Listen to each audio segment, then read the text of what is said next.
সময়টা 17 শতাব্দী। দিল্লির মসনদে আসীন বাদশাহ আওরঙ্গজেব। তার মানে শান্তি নেই, কারণ দক্ষিণের হিন্দু মারাঠা শক্তির উত্থান। বীর শিবাজী মহারাজ তখন আর নেই, কিন্তু তিনি মারাঠা জাতিকে জাগিয়ে স্বাধিকারের আলো দেখিয়েছেন, যা আওরঙ্গজেবের মতন এক নিষ্ঠুর ও হিন্দু বিদ্বেষী শাসকের যথেষ্ট ক্রোধের কারণ। নমস্কার, আমি অপর্ণা মুখার্জি, আর আপনারা দেখছেন চ্যানেল ইতিহাস। ইতিহাস সেই লেখে যার হাতে থাকে ক্ষমতা, এবং সে নিজের মতো করে লেখে, অনেক সময় আসল সত্যিকে ঢেকে রেখে। সংকীর্ণ রাজনীতির স্বার্থে ভারতবর্ষের আসল ইতিহাসকে অনেক ঢাকা হয়েছে।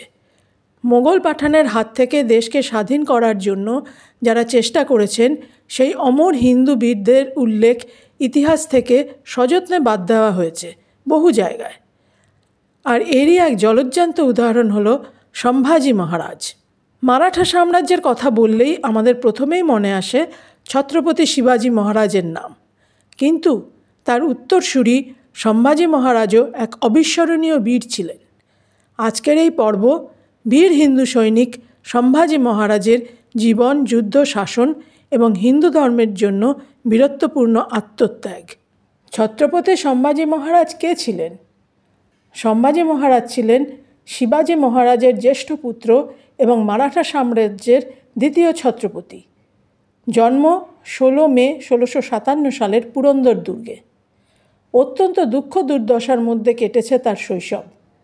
মাত্র 2 বছর বয়সে মা সাইবাই মারা যান, আর তাকে মানুষ করেন ঠাকুমা জিজাবাই। মাত্র 9 বছর বয়সে পুরন্দরের চুক্তি অনুসারে পিতা শিবাজী সম্ভাজিকে পণবন্দী হিসাবে মুঘল সেনাপতি অম্বরের রাজা জয় সিংয়ের হাতে তুলে দিতে বাধ্য হন। এরপর আগ্রা দুর্গে যখন আওরঙ্গজেব শিবাজীকে বন্দী করেন, তখন সম্ভাজিও পিতার সাথে বন্দী হন। কিন্তু অত্যন্ত সাহসী ও বুদ্ধিমান শিবাজী মহারাজ ফলের ঝুড়িতে আত্মগোপন করে পুত্রসহ সেখান থেকে পালাতে সক্ষম হন। শিবাজী মহারাজের মৃত্যুর পর মারাঠা সাম্রাজ্যে এক বিশৃঙ্খল পরিস্থিতির সৃষ্টি হয়। সেই সময় তার ছোট ভাই রাজারামের সমর্থকরা সম্ভাজিকে বন্দী করে রেখেছিল, কিন্তু সম্ভাজি পালিয়ে গিয়ে 1681 সালে গদিতে বসেন। এরপর তাকে বিভিন্ন শত্রুর বিরুদ্ধে লড়াই করতে হয়, যার মধ্যে মুঘল সম্রাট আওরঙ্গজেব অন্যতম। তিনি অসংখ্য যুদ্ধের নেতৃত্ব দেন এবং মুঘল, পর্তুগিজ ও ইংরেজদের বিরুদ্ধে লড়াই করেন।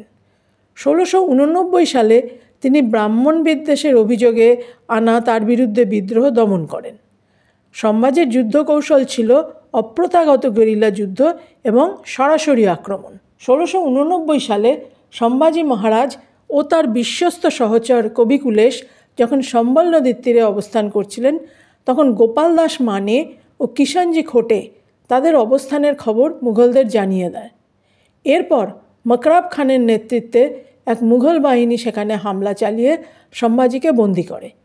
সম্ভাজির সাথে কবি কুলেশ এবং তাদের স্ত্রী, পুত্র, কন্যা পরিজনদেরও বন্দী করা হয়। ছত্রপতি সম্ভাজি মহারাজকে বন্দী করার পেছনে মূল ষড়যন্ত্রকারীদের অন্যতম ছিল গোপন দেশদ্রোহী এবং মুঘল গুপ্তচররা। তবে এই ষড়যন্ত্রে সবচেয়ে গুরুত্বপূর্ণ ভূমিকা নেয় গোপাল দাস মানে, কিষাণজি কাটে এবং নবাব ইব্রাহিম খান। ষড়যন্ত্রের মূল নেপথ্যে ছিলেন 1 নম্বর গোপাল দাস মানে। সম্ভাজির সেনাবাহিনীতে থাকা এই ব্যক্তি বিশ্বাসঘাতকতা করেন এবং মুঘলদের কাছে গোপন তথ্য সরবরাহ করেন। কিষাণজি খোটে সম্ভাজির ঘনিষ্ঠ থাকলেও তিনি আসলে আওরঙ্গজেবের সাথে গোপন যোগাযোগ রাখতেন। এরপর আসছে নবাব ইব্রাহিম খান।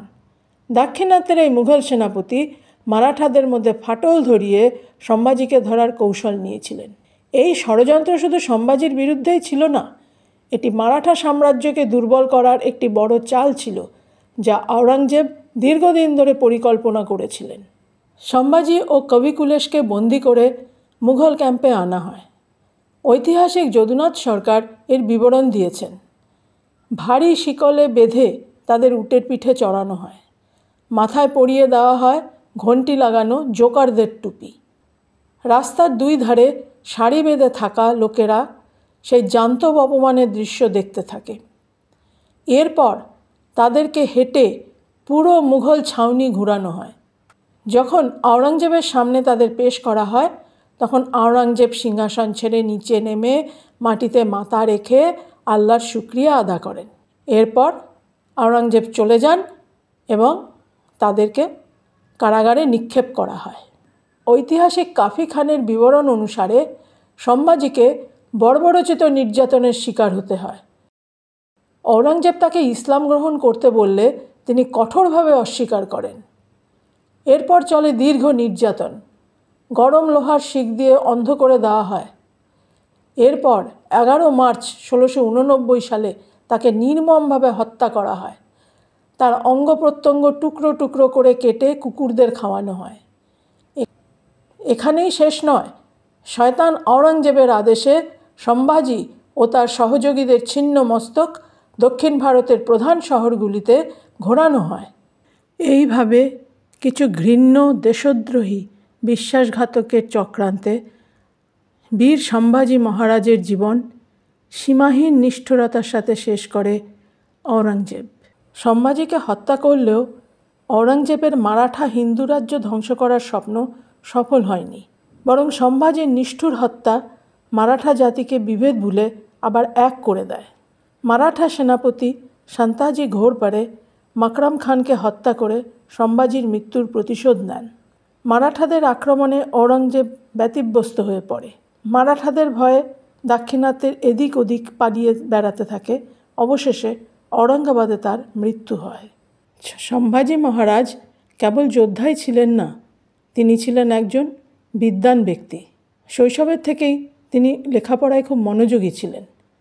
তার শিক্ষক ছিলেন বিখ্যাত কেশব পণ্ডিত। সংস্কৃত, মারাঠি ও হিন্দুস্থানিতে তার অনেক দক্ষতা ছিল। সংস্কৃত ও হিন্দুস্থানিতে তিনি অনেক বই রচনা করেন। তার মধ্যে অন্যতম সংস্কৃত ভাষায় রচিত বুদ্ধভূষণম আর হিন্দুস্থানি ভাষায় রচিত শতশতক, নকশিখা এবং নায়িকাভেদ।